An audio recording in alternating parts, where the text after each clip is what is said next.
You very much for letting me know. Um, Gotta get my microphone checked out. Huh. Or I need to turn my phone off more often. Welcome in, everyone. Thank you for being here. Uh, this morning, as I said before, we're going to talk about getting started, taking steps, eliminating excuses, figuring out what those costs are. There are always costs. We always expect costs when it comes to like paying late fees and fine. You owe your bank some money, take out a loan. All those things can have costs. But one of the major things are the costs that we charge ourselves. Uh, Myron Golden's got this line, but he said, the problem is, I think he got it from somebody else. He said, the reason you work so hard is because your money ain't got no job. He said, your money is unemployed. Interesting.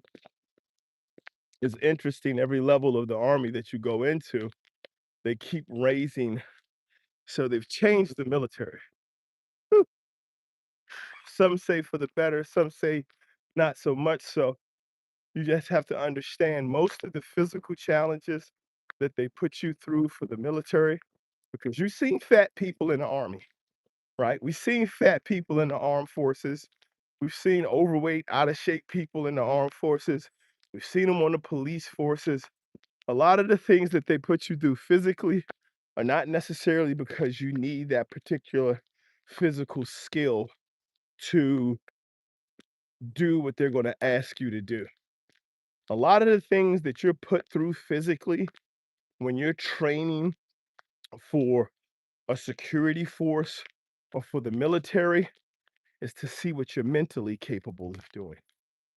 Because I don't like running. But if I wanted to be in this program and I determined and I told myself I'm going to, then I'm going to run. Not only am I going to run, I'm going to run well. I'm going to get good at it. And then they had more challenges. And that's why you'll see as you go up higher in the military, they'll challenge you, but they'll do like psychological warfare and psychological development is where they'll really come after you. They want to know if you can handle being spoken to a certain way, being treated a certain way, being given direction and tested. And they'll test you and they'll do this intentionally because they want to get you into a space where you are mentally, you have to tell yourself that you're in control of this situation to not lose yourself in it. Because one of the biggest things that happens, and we see it every day for people who come back from combat, is they've kept their lives, but they've lost their minds. So a lot of what you're put through in the military is not about necessarily a physical skill you're going to need, right? It's not or like it's not can you run a 5K every day? It's about can you run a 5K when you need to? Like when this thing gets tough and you need to get up and you need to run and you can't run anymore and your body's like this is it. Like this is all you got. Can you get up and keep going? It's an interesting it's an interesting aspect of training and development that happens in most armed forces where what they're really trying to do is they're trying to see not only can they break you, but can you break yourself? Um, and that's one of those things where you have to look at it. Like you said, I got to run 5K every day. You got to get up and run it. This isn't one of those, you know, whether the military asks for you to do it or not. If that's the training you're going to do, you have to get up and do it. We can't say, oh, well, I'm going into the military in 3 months and then wait till 3 hours before we start. It's time to show up to start doing push-ups for the things that we need to do. We have to get up and do. So thank you for being here this morning, guys. Thank you for checking in. Please, if you haven't done so yet, please double tap the screen. Let me get a like, a thumbs up. Let's talk about this procrastination and the cost of not doing or being who we want to do, who we want to be, or how we want to live. Uh, yeah, it's just the beginning. Yeah, it's just the beginning. It's interesting because you'll start to see that, and I speak about the military quite a bit. Um, my birth father was in the army. He was in the military, and my stepfather was in the Army Reserve. And two completely different type of men, but understanding of what it took to serve in that space.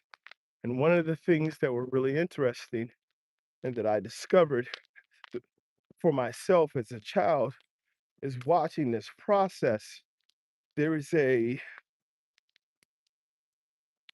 belief that within a structure of a system, it is okay to use physical activity and just mental anguish as a punishment. And then in other spaces, it's not. And so it's okay for your, it's okay for the military to basically punish you for your behaviors or your decision to be in the armed forces with physical strain. But outside of that, it's really not okay. You gotta think about it.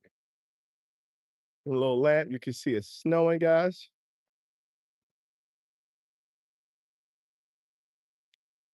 Up here in northern Maryland, we got the snowflakes coming down. It's not starting to stick yet, but hoping it does. I know I got my main man, Top Gun. He be watching from Wisconsin. They don't even pause for this in Wisconsin.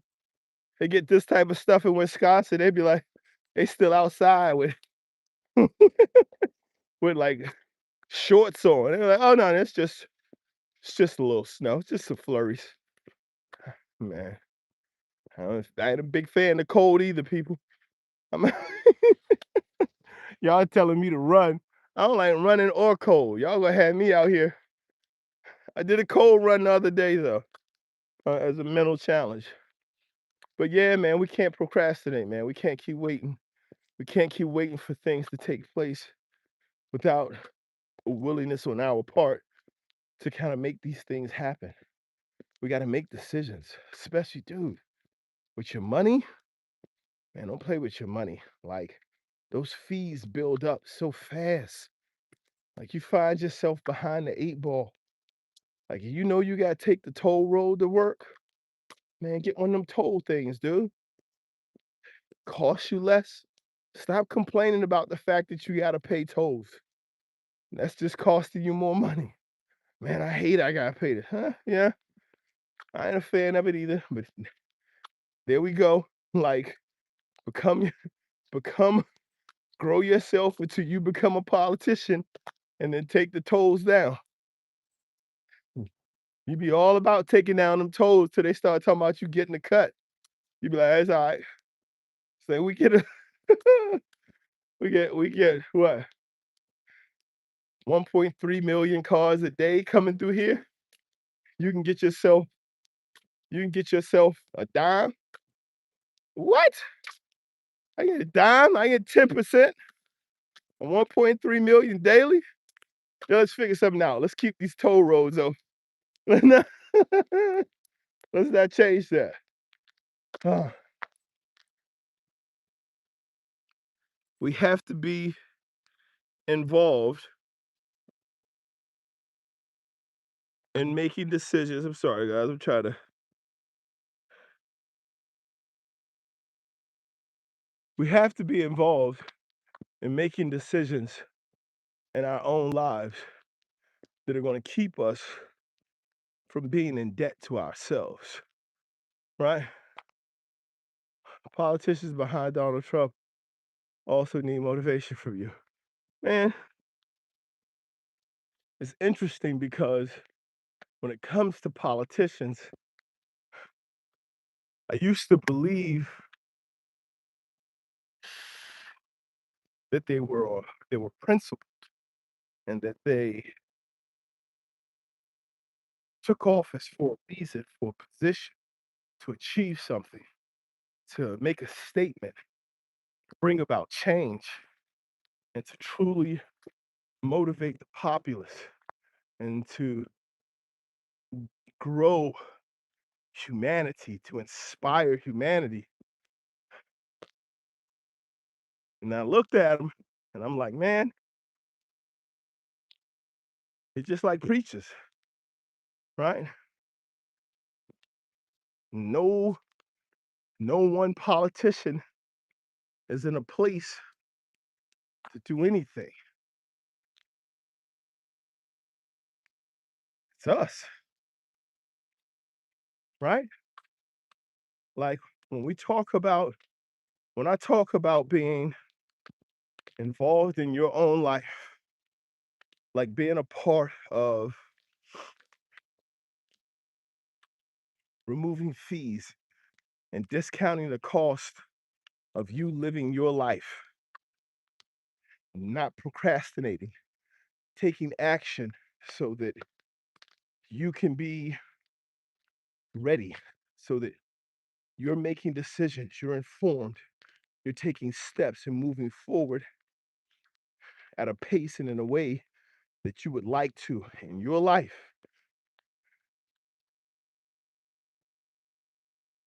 You look at people around you and you still have to say, hey, well, what about me? What about my life?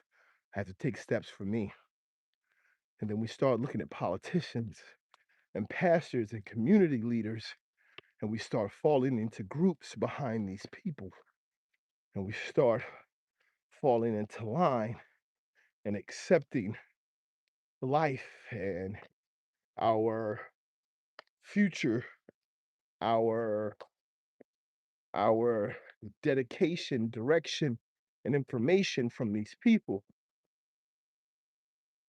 But they need us more than we need them. They can't get in office without us. They can't they can't build roads or make promises without us. So it really boils down to us. And what do we want in the community? And this is what I mean about we charge ourselves taxes, because we sit around and we'll have problems with what's happening, but we won't get out in the community where it matters and make a difference. And so now we have this, oh, it's the politicians thing. But what about our thing? What about our, what about what we could have done? And I'm not saying we can fix everything on our own. I understand that there are things in place, but the power of the people starts with the power in your own life. See, there's a thing, oh my goodness.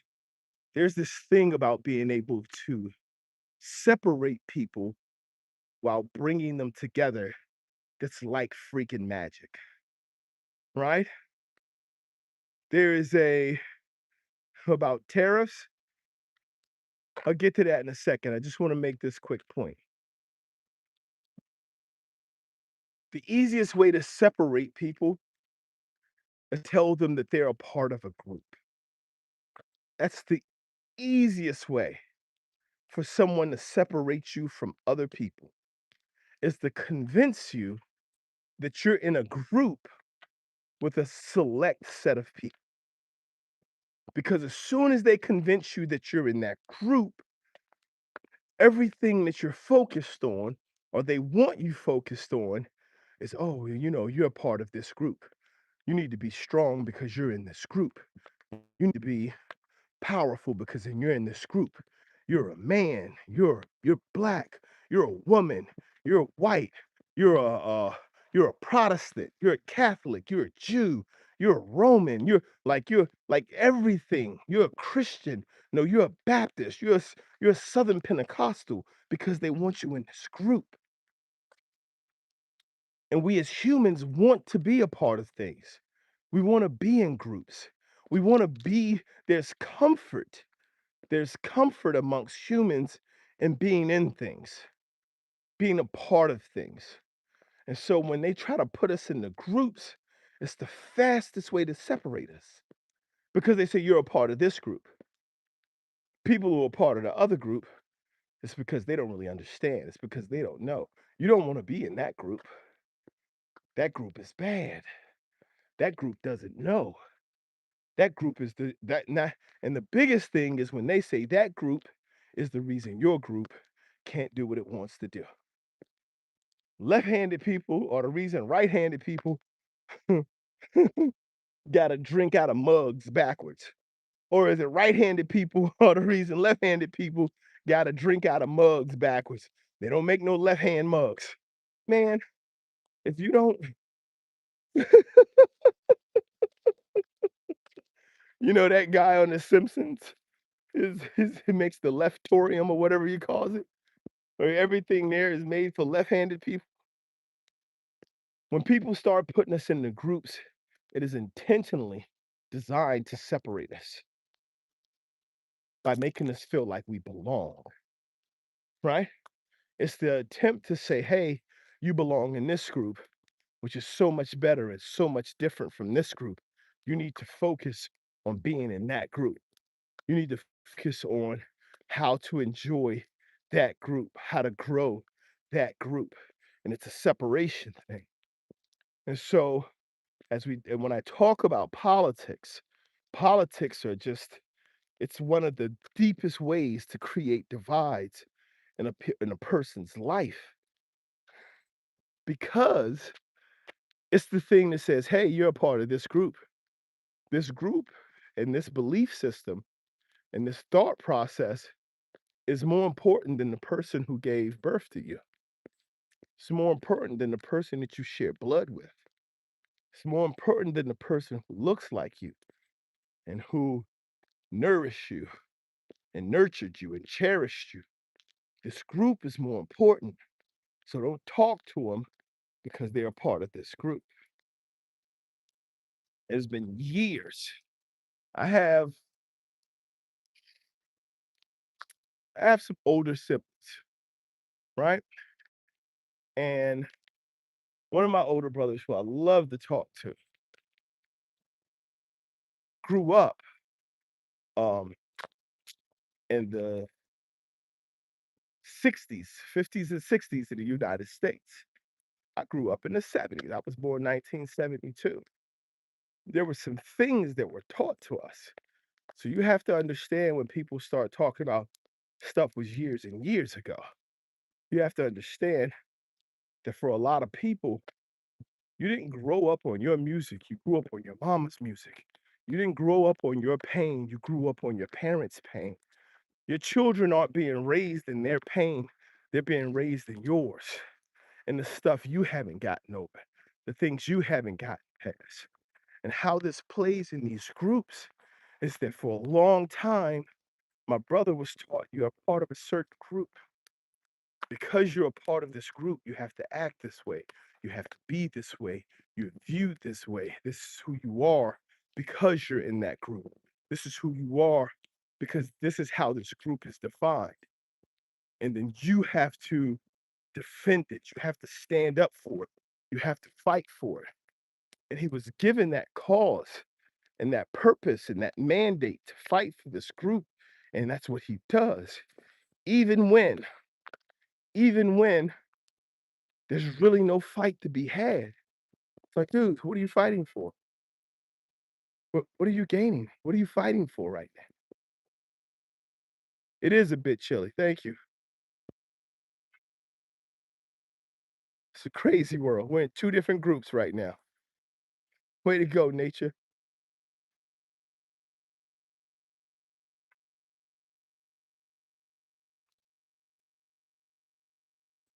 It is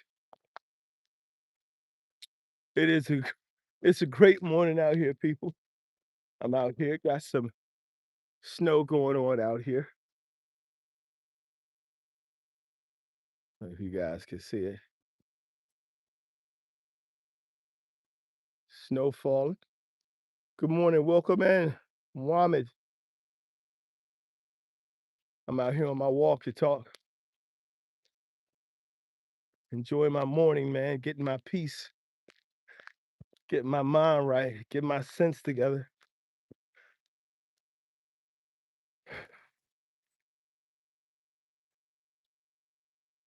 Man, it is truly a blessing to come aware of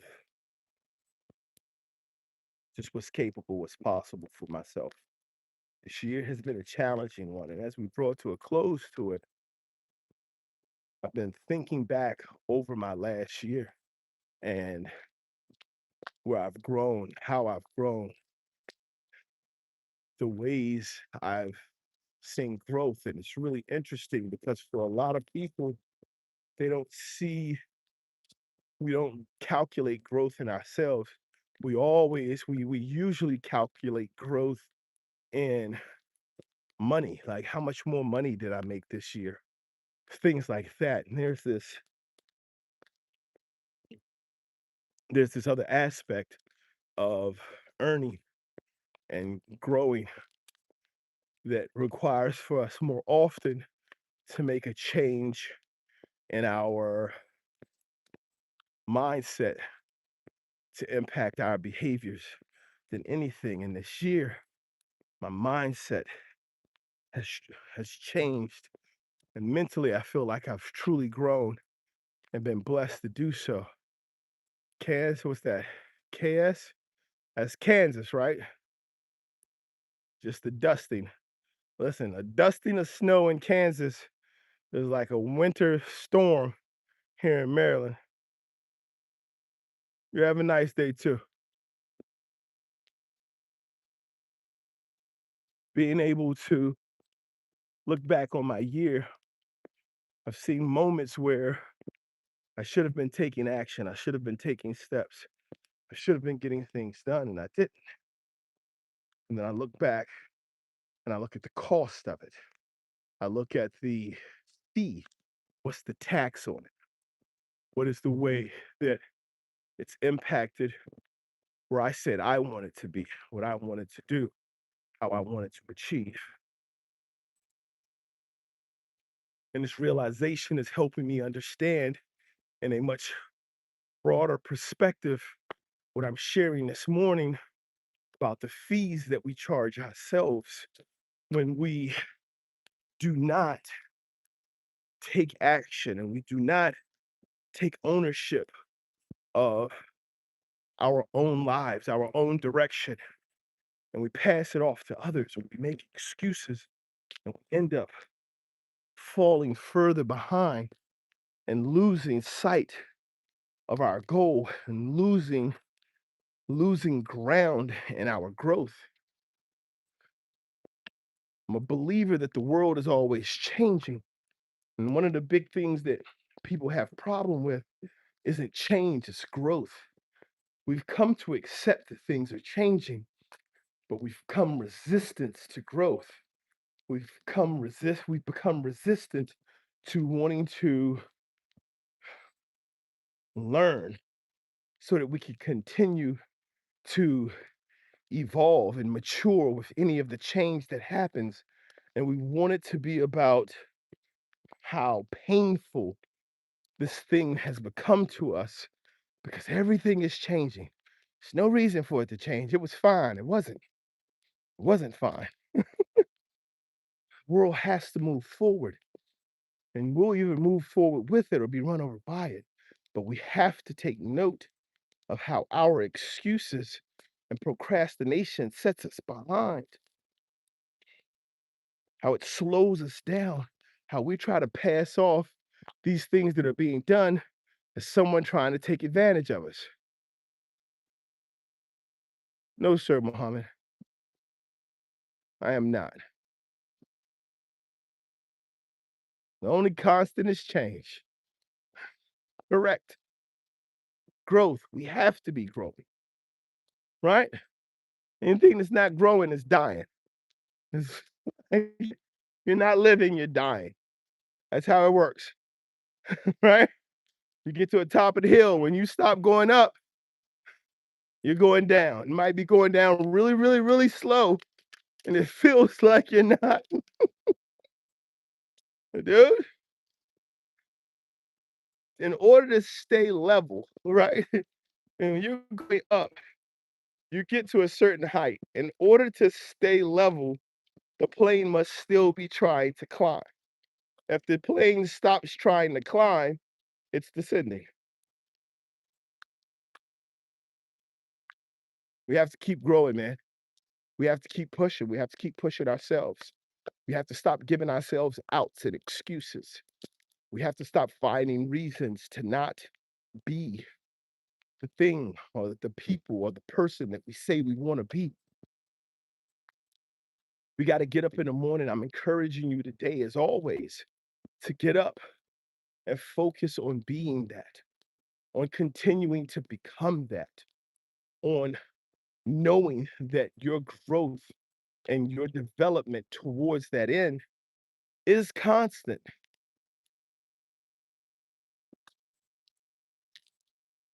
We have to continue to make things happen in our lives because we're continuing to be alive.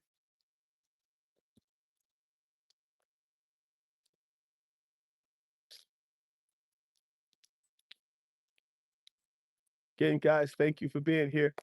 If you haven't done so yet, please double tap that screen. The likes help. Don't cost you anything. It's just a way of saying, hey, what's up? I was here. I saw.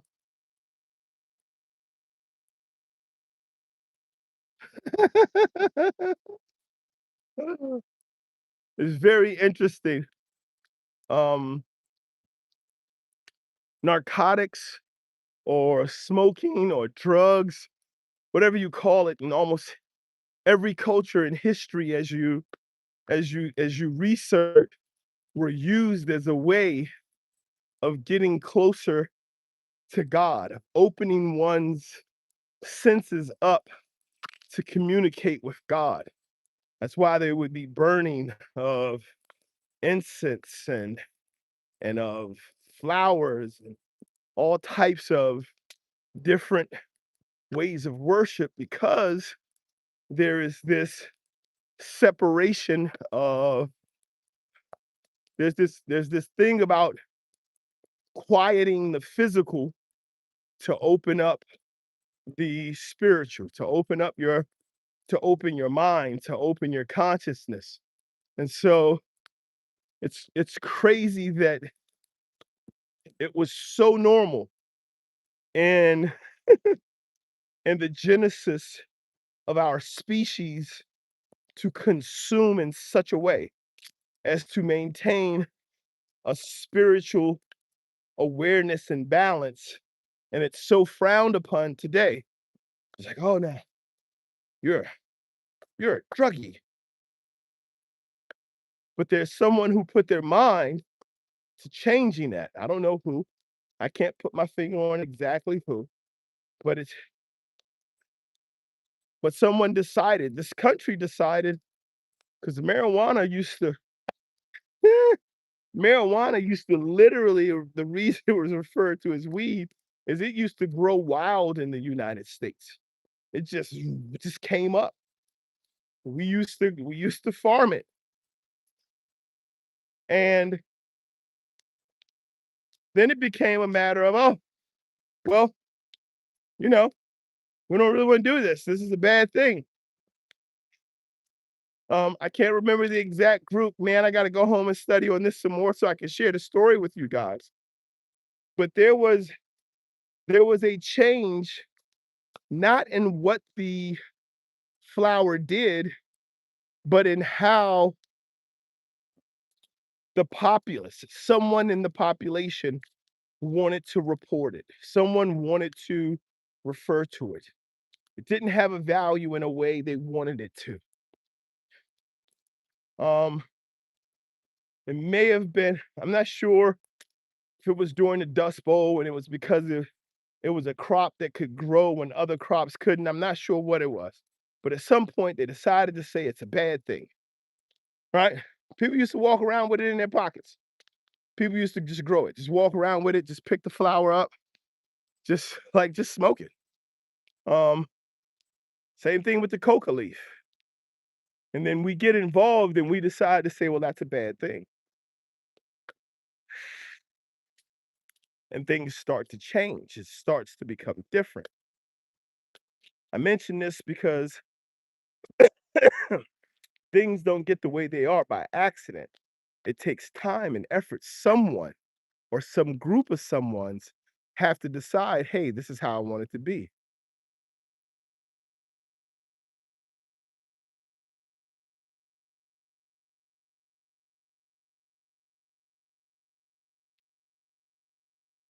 Right, right.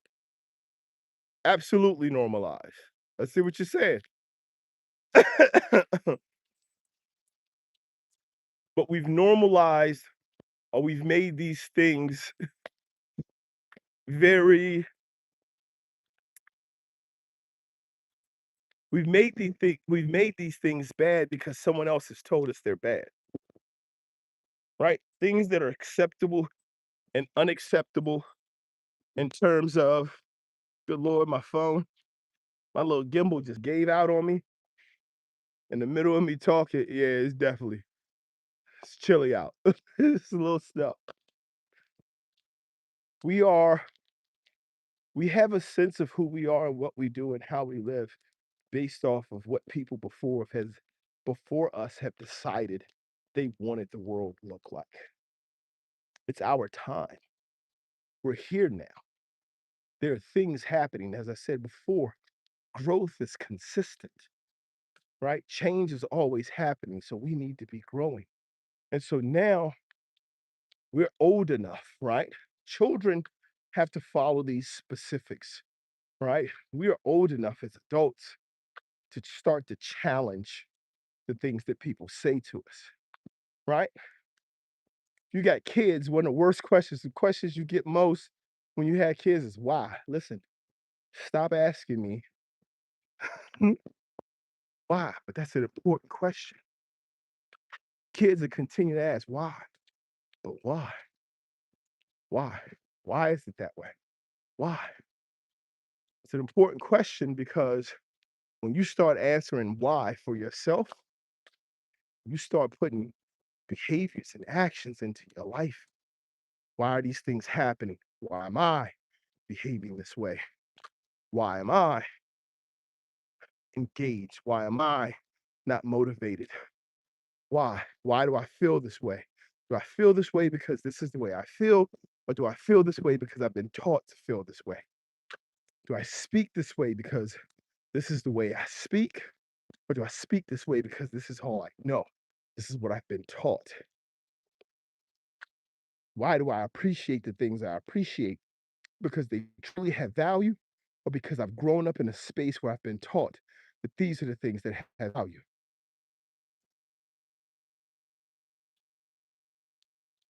These things are important. These things are important in regards to our development and growth. You know, here on BNV Finance Fixers, we always talk about discipline. Discipline starts with repetition. Repetition must be followed up and coupled with patience so that you can learn the skill. And then after that, you're going to have to develop consistency, which means you need to be able to come in and check off that you're doing the things you need to do at the rate you need to do them, the way you need to do them. And then finally, you have to finish up with perseverance, which is understanding that this time that you spent working on this thing is also working on you and you're growing. You're growing because of it. All of this time that we talk about in our lives of being focused and determined and, oh, I'm going to make it and I'm going to grow myself. All of this time that we spend in that space, it's important for us to know that that why is always linked. that why is the driver. If you don't have a why, you're going to quit. You're going to give up. It happens so often because so many people often say, oh, well, I really want to, I really want to get in better shape, right? Okay. I really want to eat healthier. Okay. That's cool. You want to. Why? And then that why question hits, and then people start to lose focus. It's like, man, why are you denying yourself? Why are you putting yourself through this? Why is it so important, man? And because so much of what's driven in many people's lives, in our own lives, and we don't understand it until we're subjecting ourselves to it, is based off of what other people think and see. And you see entire families, got you, small hole, right?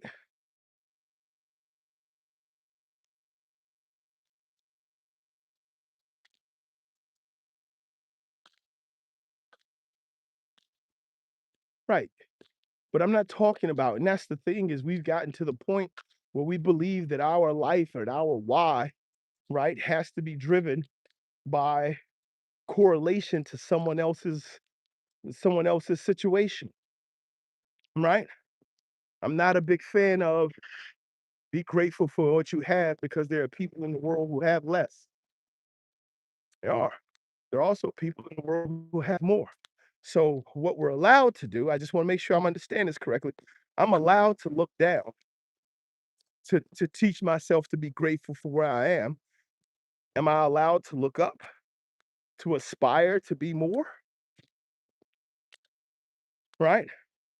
That's an important question. That's an important understanding because when it comes to why, if we continue to always have our why driven by the behaviors and the actions and the instance and circumstances of others, then we're not ever focusing on ourselves.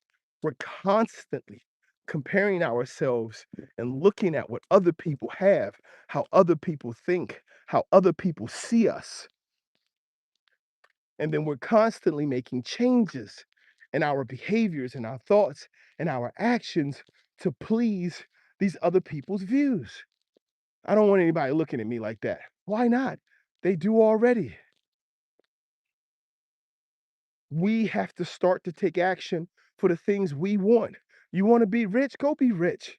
You want to give all your money away? Go give all your money away. You want to live in a mansion? Go do that work to get a mansion. You want to live in a van? Man, more power to you.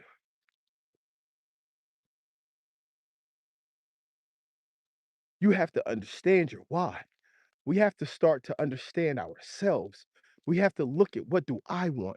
Do I want something because the world has told me this is what I want? Or do I want something because I've looked at it, I've seen it, and I've determined I want that?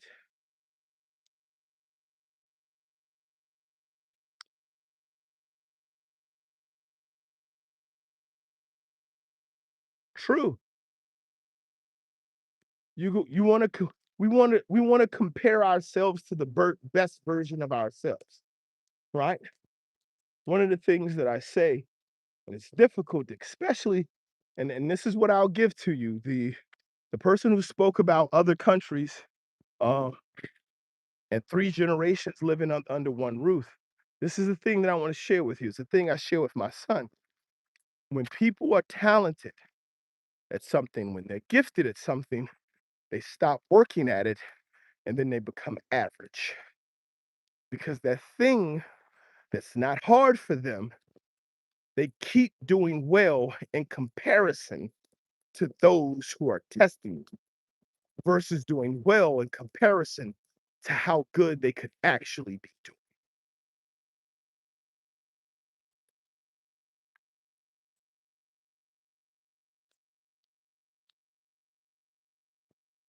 I don't want you comparing yourself to an Olympian if you've just started working out. I don't want you to compare yourself to your body looking that way, working as a personal trainer. I don't want you to compare yourself to being able to get in the gym the way they do, to recover the way they do. I also don't want you to compare yourself to eating the way they eat because you're not doing their workout. No, you don't get a cheat day. This is your second week in the gym. You you've been here every money. You've been here every Monday because they got free pizza. I don't see the only other day you came here, you spent you spent 45 minutes on the treadmill cooling down. You ain't do no workout.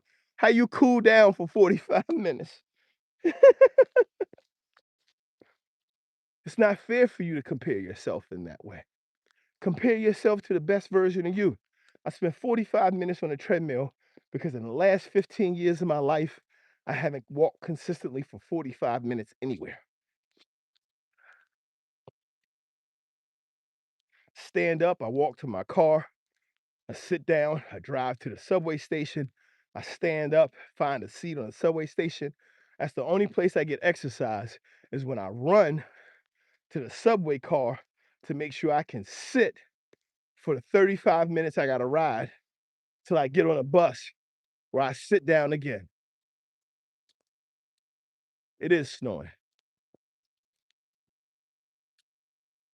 We have to make sure we're looking at ourselves and the best version of ourselves and not the best version of what we think someone else wants us to look like.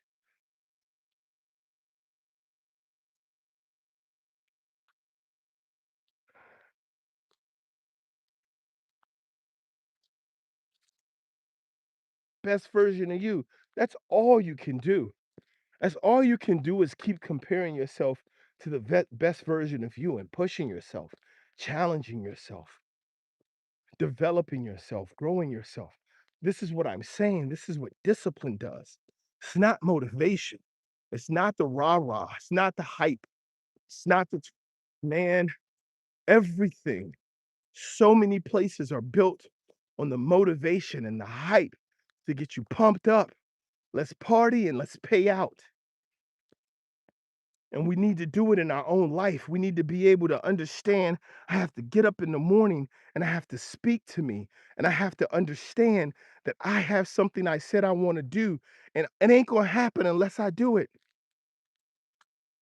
Standing up, getting outside, taking this walk, going for this run, making this investment, moving this money, whatever it is, making this payment, making these phone calls, studying, whatever it is, it's not going to happen unless I do it. And everything else is an excuse.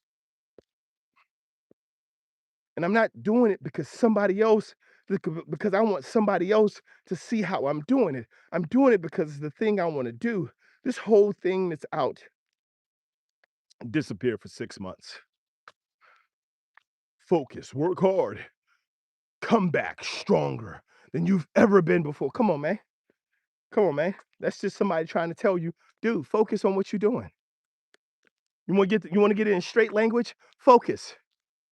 Focus. You can't freaking focus because every time you get around your friends, you want to start showing Instagram shorts and YouTube videos and freaking reels and whatever else is out there for you to laugh and be entertained by versus doing the thing that you said you wanted to do to get where you wanted to go. And you got to discipline yourself because you can't discipline yourself. You got to lock yourself in a room. You got to lock yourself in a room. You have to take control of your behaviors. You have to act with intention. You have to take control of your thoughts. You have to do what you're doing because it's the thing that you know you need to do, not because you hope somebody sees it and is proud of you for doing it. Oh, look at how much time he spends in the library. Look at how much time she spends studying. No, you got to do it because that's the thing that you need to do. So you do it. You got to disappear. Guess what? When you disappear, you still there. Wherever you can disappear from all your friends all you want to, you still gonna be sitting in that room with yourself.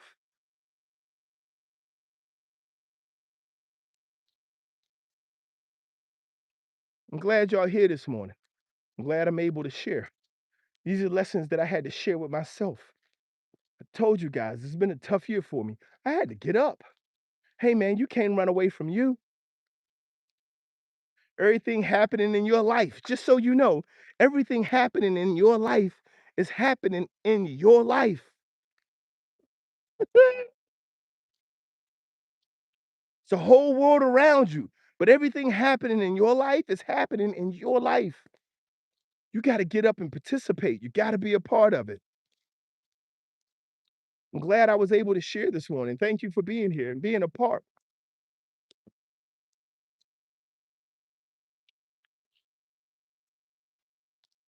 Going from a place of loathing and self-critical, bad thoughts, negative view space to a place of understanding, strength, development, and growth for myself had to take place. The first thing I had to do is start to understand that, yeah, that's you're right. Didn't even matter. Didn't matter what it was. I had to start to understand that when it came to things that involved my life, and when I looked at them with honesty and perspective, I had to be able to say, yeah, that's right. About those things that I was both doing and I wasn't doing. Those things that I was proud of and those things that I wasn't so proud of. The things that I did in the dark and the things that I did in the light. I had to look at them and I had to be honest about them.